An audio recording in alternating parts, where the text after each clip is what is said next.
Hey, what is up, mortals? It is Jace here with a new video for you. Welcome to part number 1 of Deku the Shield Hero.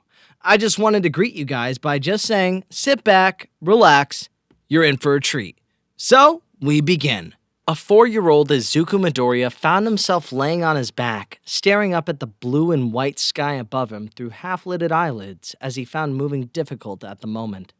Bruises could be seen on various parts of his exposed skin. His shirt now ripped in several spots, along with a few burn marks, all courtesy of the 3 children who were now walking away. He could hear Kacchan's laughter, pride in what he had done, ringing through the air. Izuku just laid there, pain, so much he felt like he couldn't move. As the boy he tried to protect walked away without a single word, Izuku had to wonder, why? Why was it like this? All he had done was try to protect someone else, just like how a real hero should. So why couldn't he? Tears began forming in his eyes as he quickly came to the answer that he already knew. He couldn't protect anyone because Izuku Midoriya was quirkless. The fact that someone without powers had tried to stand up to Bakugo had only transferred the target onto himself. For this time at least. That was the lone positive outcome that came from all this pain. But what about next time? What would happen if Kacchan and the others walked past a beaten and bruised Izuku as they proceeded to their original target? What would he do if that day ever came? As Izuku's thoughts began to spiral downwards, the doors to a van that had been parked next to the playground he was at suddenly opened as 3 men in masks exited the vehicle. All of them rushed towards the boy, grabbing him roughly as they brought him up. "What?" Before he could say anything else, a gloved hand clasped itself over the boy's mouth as his eyes went wide in absolute terror. He tried screaming as loud as he could, kicking his legs with all the force he could manage, hoping that someone would see what was happening. For someone to call a hero, to do anything that might save him, as he was quickly carried to the van.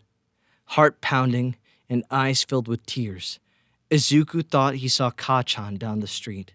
The young blonde had stopped where he was, head looking in the direction of the van. The feral smile and savage look the blonde had on his face while he had beaten the defenseless Izuku was gone, now just staring with wide eyes. Izuku looked at his childhood friend, pleading with his eyes to do something until the door of the van closed. Then, whether it was because of someone's quirk or his own terror being too much for him to handle, Izuku Midoriya passed out. Izuku opened his eyes sometime later, finding himself laying down on something cold, gray, and dirty. Where am I? Getting on his hands and knees, the young boy looked around to find himself in an unfamiliar room no bigger than his own. Wherever this place was, moonlight shined through the lone window, too high for him to reach, illuminating the few wooden boxes scattered and pressed against the walls. A panic unlike anything Izuku had ever felt before rushed through him as he frantically looked for a door. It had been around noon when he had gone to the park to play, and if the moon was now out... Finally locating the door, the young green-haired boy raced towards it with fresh tears in his eyes. "Mom! Mom!" The boy cried out as both hands touched the knob, trying to turn it so that he could rush home as soon as he could. He could only image just how worried she must have been in this moment. But no matter which way he turned the knob or how hard, the door refused to open. "Don't bother. It won't open." The sudden voice nearly made Izuku cry out. He thought he was alone.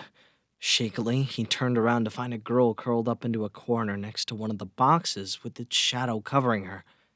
As he stared, Izuku noticed that there were ears popping out of her long brown hair that reminded him of a tanuki.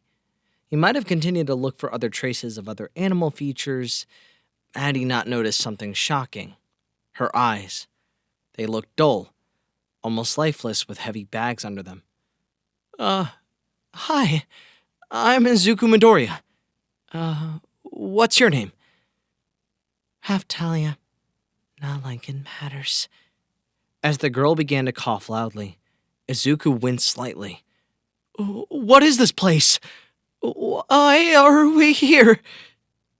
"No idea. All I know is that when I first got here, there used to be a lot more kids, and scary-looking adults came. They asked us about our quirks, taking the ones who had the ones they liked.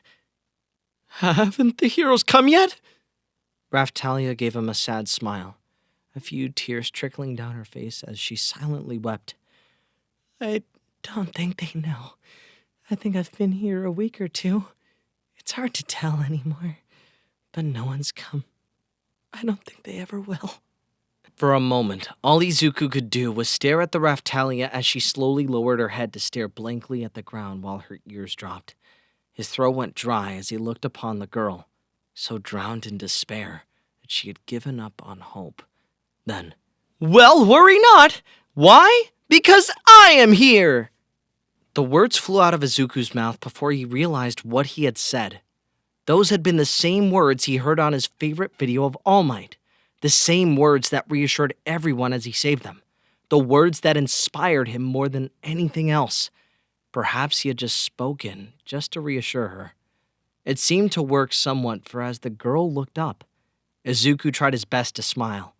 It wasn't the same awe-inspiring smile that his idol would have given.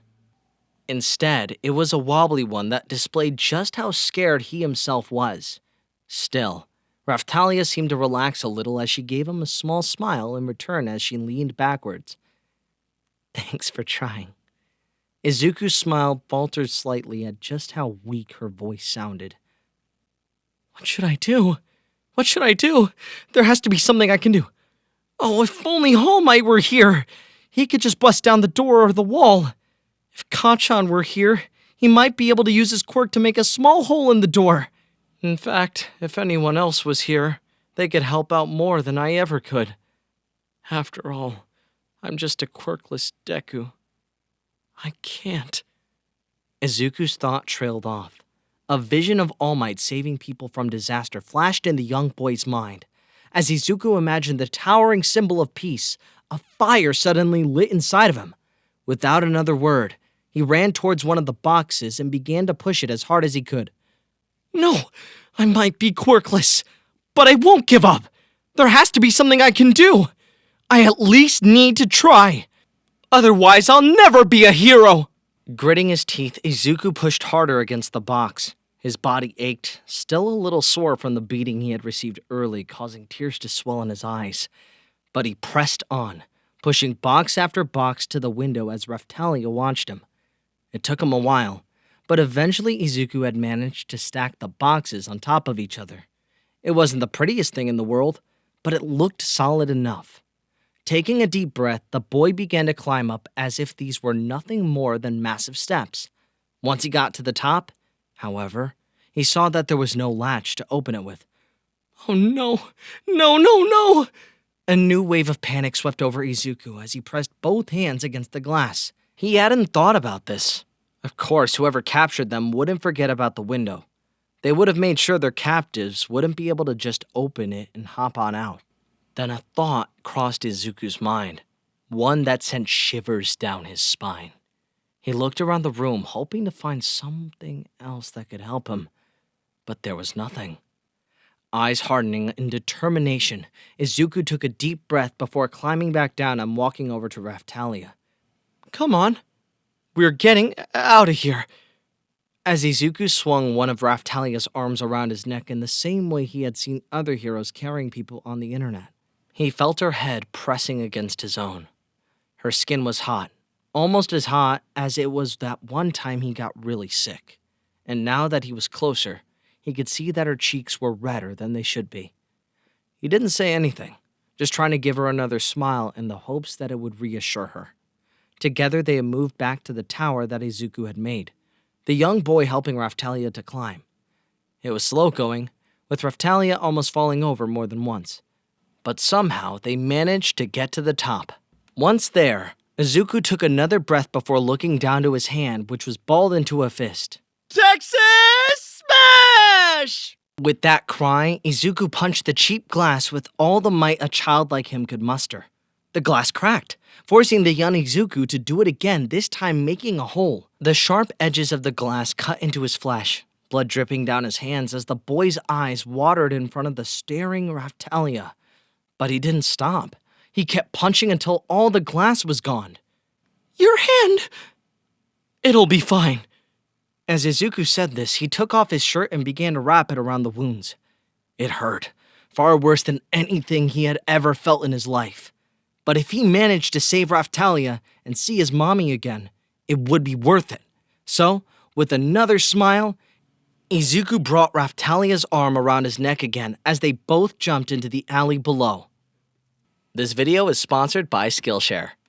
With the services Skillshare provides, you can get access to many in-depth tutorial videos on basically anything you want to learn. Each class that they have is bound to help you with your creative endeavors.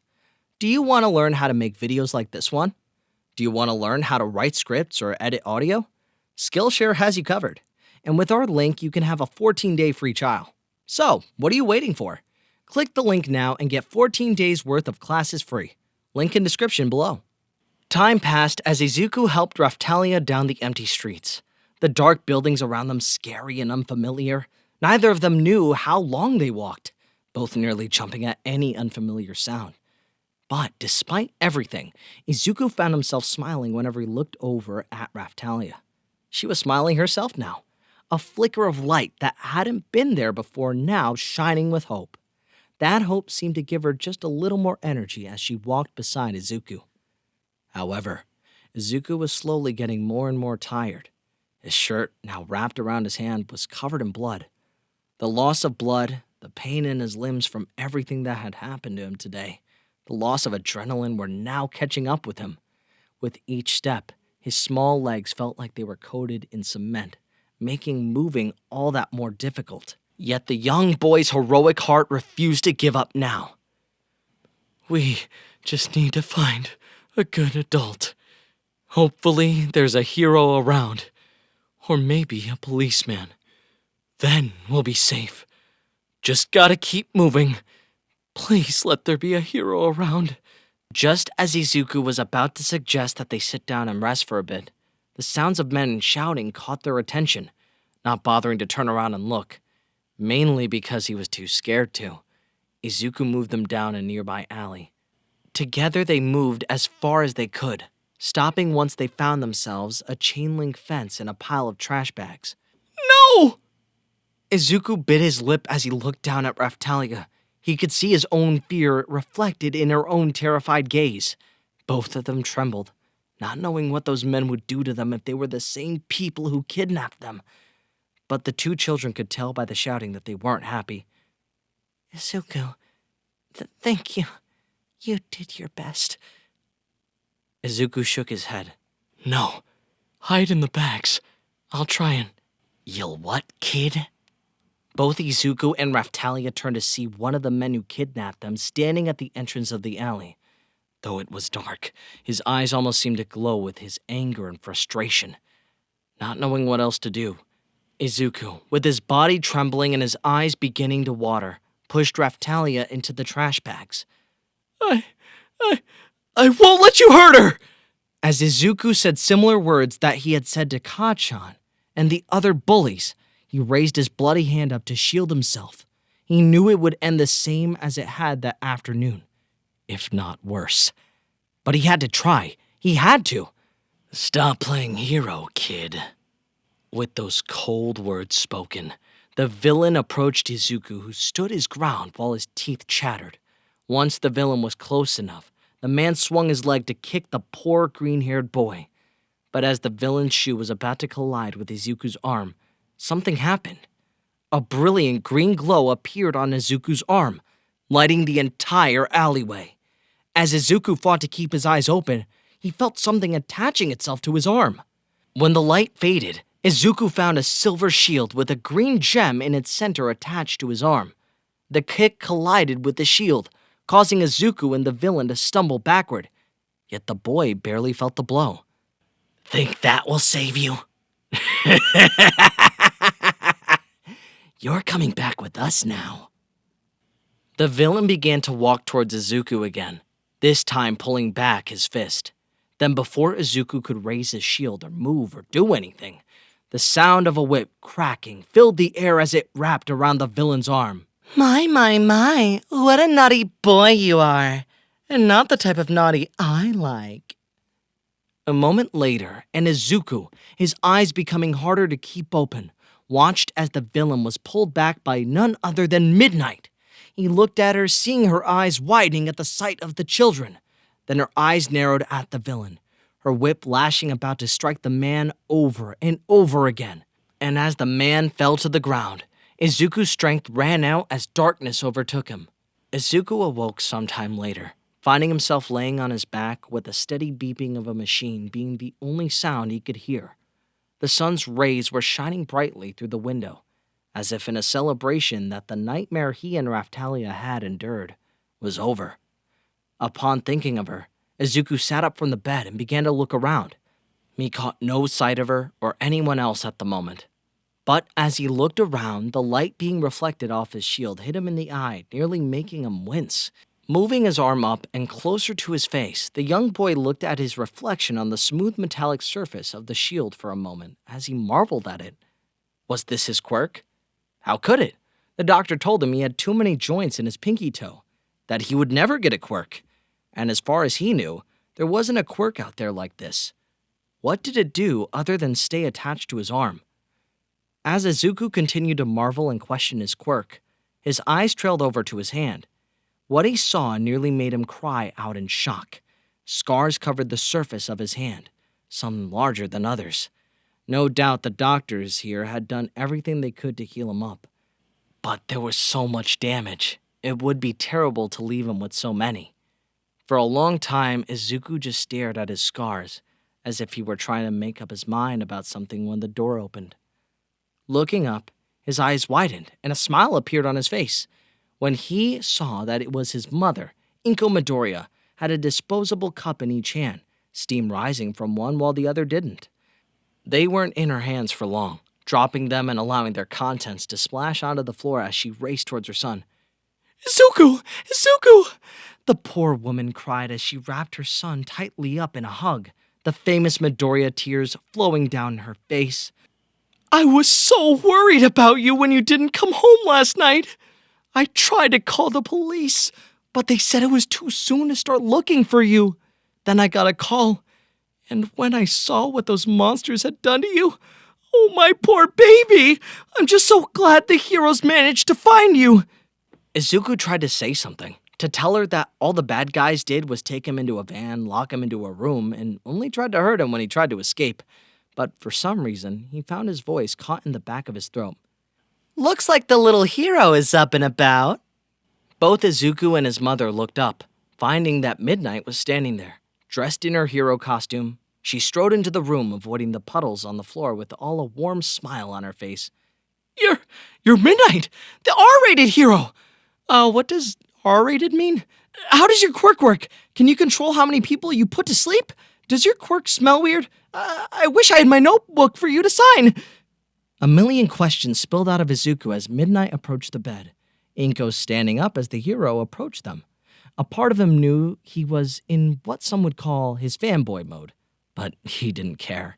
He was safe with the hero in front of him and in a hospital, meaning that, at that thought, Izuku's mouth clapped shut. A guilty feeling washed over him as he began clutching at the bedsheets, the same way he did when he was trying to hide behind his mother. Then, when he looked at Midnight again, his fanboy nature was pushed to the side. "Oh my! Raphtalia! She's the girl who was with me! Is she okay? She was with those men longer than me and she wasn't looking well. Is she here? Did someone call her mommy and daddy? Can I see her?" "You really are a little hero in the making." Midnight gave a gentle laugh as she sat on the bed close to Izuku. Thank you for saving my poor baby.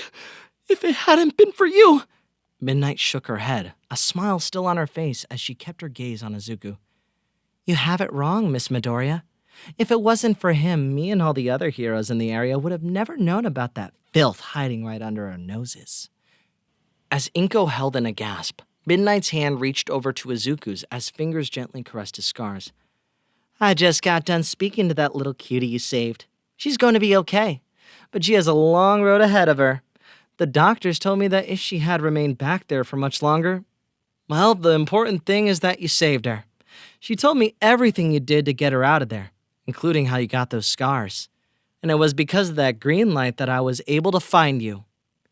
Then Midnight leaned forward, planting a small kiss on Izuku's forehead. The green-haired boy blushed so much that his diamond-shaped freckles were hidden underneath all the red. What happens now? Inko looked beside herself, tears mixed with fear and pride running down her face. Well, first I'll need to take Izuku's statement along with the police. I know he's been through a lot, more than any child his age should ever need to go through. But the sooner we do this, the quicker we can round up all those involved and start looking for the children we couldn't save. Midnight then leaned a little closer to Izuku. So, can you do that for us, Izuku? Can I ask you to be brave for just a little bit longer? Then after you're done, I promise you'll get to see your friend. The little cutie who wants to say thank you to her hero. Izuku looked at Midnight for a moment before nodding, the green gem in his shield twinkling slightly as he began his story. Thank you all for sticking around, and I hope that you enjoyed. Before you leave, we would just like to let you know that we the Celestials have many other channels for your entertainment and viewing purposes. All the information you'll need is right below here in the description, so feel free to check out all the other incredible projects our team creates. Secondly, on behalf of we the Celestials, I'd like to thank everyone involved in the production of today's awesome content. Their details will be in the description below. That's all for today's video, so goodbye and have a divine day.